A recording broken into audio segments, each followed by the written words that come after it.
दमयंती बहन। वंदे मातरम भैया। वंदे मातरम दीदी। भैया आपने जो सुबह में बताया ना मम्मी के लिए बहुत असर किया भैया। हम 4 साढ़े 4 बजे के लगभग में दिए, मिश्री नहीं मिली थी तो गए थे लाने, लेट हो गई थी। देने के बाद इतना जल्दी आराम मिला कि अभी सो के अभी जस्ट उठी भैया। उस समय सांस में इतना प्रॉब्लम हो रहा था कि जैसे कि लग रहा था मुंह से कुछ निकालने को कोशिश कर रही थी कंठ के पास से, और उसका शरीर पूरा सूखते जा रहा था, हवा से जैसे सूखने जाता फेस पूरा उस तरह हो गई थी। पता नहीं किस तरह डायल जल्दी जल्दी हम सोचे क्या करे भैया को लगाएंगे फोन करके सोच रहे थे, फिर भी वो सब फिर नारी सुरक्षा कमेटी चल रहा था, फिर सोचे उसी में लगाते, जल्दी से लगाए तो फिर आपने बताया बादाम, काली मिर्च और मिश्री और क्या था, एक मेथी दाना भैया 1 चम्मच था वो। बाकी सब मिला के मिक्सी मार के दी भैया। विथिन 10 से 15 मिनट्स में भैया बहुत ही अच्छा असर हुआ। इतना जल्दी कवर कर गए कि हम सोचे भी नहीं थे। आराम से सोई भैया। 2 दिन से हम छड़प रहे थे कि क्या करे ऐसे क्या हो रहा, कंठ के पास बार बार दबा रही थी, बार बार दबा रही, निकालने का कोशिश कर रही, अब पूरा शरीर सूखते जा रहा अंदर से हवा से। बहुत बहुत धन्यवाद भैया। आज तो मेरा आँख से बहुत रोए थे सुबह से कि क्या करे करके। यही तुलसी के पास, पेड़ के पास बैठे थे, सोचे कि चलो क्या करे, तब तुरंत आपको मीटिंग में ऐड किए। सब पकड़ रहे थे मम्मी को करे कि आपको बताया, समझ में नहीं आ रहा था, कितना कंफ्यूज हो गए थे हम। आपको बहुत बहुत धन्यवाद भैया। जी दीदी। शब्द नहीं है असल में। अरे चिंता नहीं करते। को-होस्ट से जो को-होस्ट है उनसे विनती है कि नहीं एक का माइक अनम्यूट करें। और अभी मैं दीदी का जो उपचार किया है उसकी नकल कहाँ से मारी थी तो मैं आप लोगों को बताने वाला हूँ। पोटली खोलूंगा नकल का, ठीक है। जब तक मैं वो ढूंढता हूँ वो पोटली है कहाँ पे रखा हुआ, ठीक है। तो जब तक आप जी किसी एक का माइक अनम्यूट कर दीजिए, मैं उनसे बात करता हूँ। तो मैं इधर उस पोटली को आप लोगों के सामने स्क्रीन शेयर करता हूँ जी।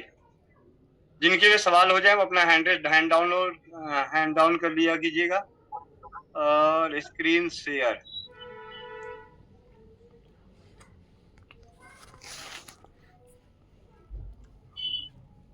भाई राजीव दीक्षित जी के व्याख्यानों से प्रेरित हुआ तो स्वदेशी चिकित्सा के प्रति, आयुर्वेद के प्रति जिज्ञासा बढ़ी।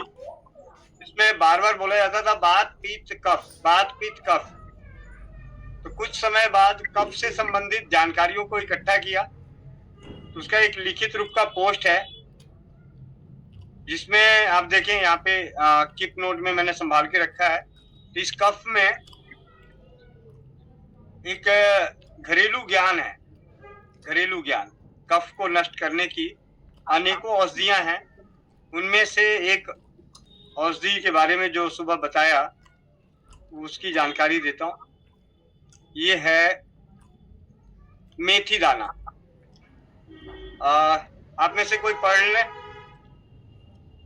दाना मेथी 10 ग्राम, काली मिर्ची 15 ग्राम, शक्कर बूरा 50 ग्राम, बादाम गिरी 100 ग्राम। इन सबको पीस कर मिला ले।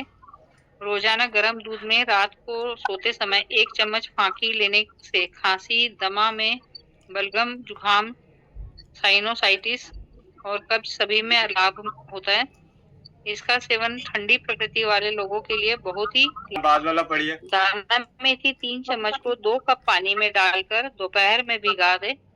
रात को इसी पानी में उबालकर 1 कप पानी रहने तक छानकर स्वाद अनुसार शहद मिलाकर सोते समय कुछ सप्ताह तक नित्य पीते रहने से विभिन्न प्रकार की बीमारियों में लाभ मिलता है, जैसे कफ, दमा, फेफड़े के रोग, टीबी, शराब पीने की दुष्प्रभाव, यकृत, सिकुड़ना, कुपोषण, गठिया, आमवात, जलोदर, तिल्ली, पीलिया, रक्ताल्पता, खून की कमी, कमर दर्द, अनियमित माहवारी आदि में लाभ होता है।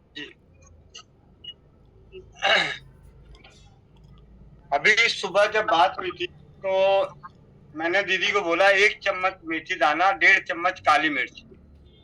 जब आप लोग रिकॉर्डिंग सुनेंगे तो 1 चम्मच मेथी दाना, 1.5 चम्मच काली मिर्च और 2.5 चम्मच मिश्री और 5 चम्मच बादाम, यही बोला था। मतलब यहाँ पे लिखा हुआ था 10, 15, 10 ग्राम, 15 ग्राम, 50 ग्राम और 100 ग्राम। थोड़ा बहुत 19-20 हो गया आगे पीछे, बाबूजी का खेत नहीं बिका है। बस ये साथ में कहा दीदी को कि थोड़ा थोड़ा जल्दी जल्दी देना, क्योंकि स्थिति ज्यादा था। और यहाँ पे क्या लिखा हुआ है, एक बात और आपने नोट नहीं किया, यहाँ पे लिखा हुआ है ठंडी प्रकृति वाले। तो चलो जी, ठंडी प्रकृति है या नहीं है नहीं पता, लेकिन ठंड का समय तो है, तो आधा से ज्यादा तो उसको ठंडी प्रकृति हो ही गई, क्योंकि तो मौसम ही ठंडी पर इस वक्त जो मौसम है, ठंड के मौसम में तो अच्छे अच्छे पित्त वालों को भी ठंडा लगता है, तो प्रकृति ठंड हो गई, ठंडी की हो गई। रोग कफ, उनका कफ इतना गले में फंसा हुआ था कि उनको लग रहा था कि हाथ से निकालें, यानी ठंड की वजह से उनका बलगम तुरंत, जो बलगम पतला बलगम बनना चाहिए था वो गाढ़ा बलगम है, जो निकालने का मन कर रहा है, खींचने का मन कर रहा है।